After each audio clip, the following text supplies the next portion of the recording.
Епски криминал и најголемиот финансиски скандал во Македонија. Обвинителството со тешки обвинувања за кралот на текстилот Ристо Крмзов. Неговите фирми изминативе 5 години, преку фиктивни договори како што посочија, украле од државата близу 38 милиони евра. Голем дел од парите ги добиле преку незаконски поврат на ДДВ. На брифингот со новинарите од обвинителството за организиран криминал информираа дека се работи за злосторничко здружување на 23 физички лица, 15 фирми и 8 инспектори од УЈП. Дел од фирмите биле наменски формирани за незаконски поврат на ДДВ од државата со фиктивни купи-продај недвижнини. Осомничените вработени во УЈП пак замижувале пред криминалот. Фирмата која купувала наплаќала ДДВ од државата, а таа која продавала не плаќала данок, затоа што воопшто немало трансакција во реалноста. Сите деловни простории биле лоцирани во Струмица. Неколку деловни простории се продавале по неколку пати меѓу фирмите со 4-5 договори во ист ден.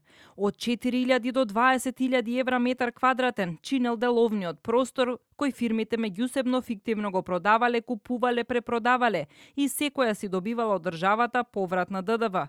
Се поднесувала даночна пријава и се остварувал поврат на ДДВ.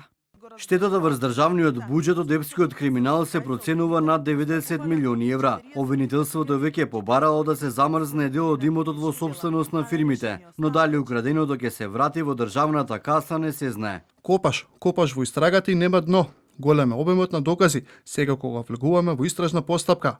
Ветувам дека во сите постапки нема толерантност во поглед на позадината и поврзаноста со структури на субјектите. Од одбраната на Крмзов вела дека сумата од над 30 милиони евра преку поврат на ДДВ е нереална, а ниту еден фиктивен договор не може да помине во УЈП без никој да го забележи изминативе 5 години. Кога се продава објект, објектот се книжи со фактура, така?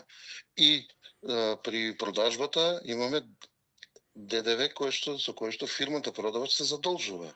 И инспекторот при контролата на таа фактура збори дека ја контролира и ја прифаќа како уредна фактура и си ја задолжува фирмата со тоа ДДВ. Сега, фирмата која што ја прими фактурата и кога треба да го пријави влезниот ДДВ, сега оваа истата фактура не важи.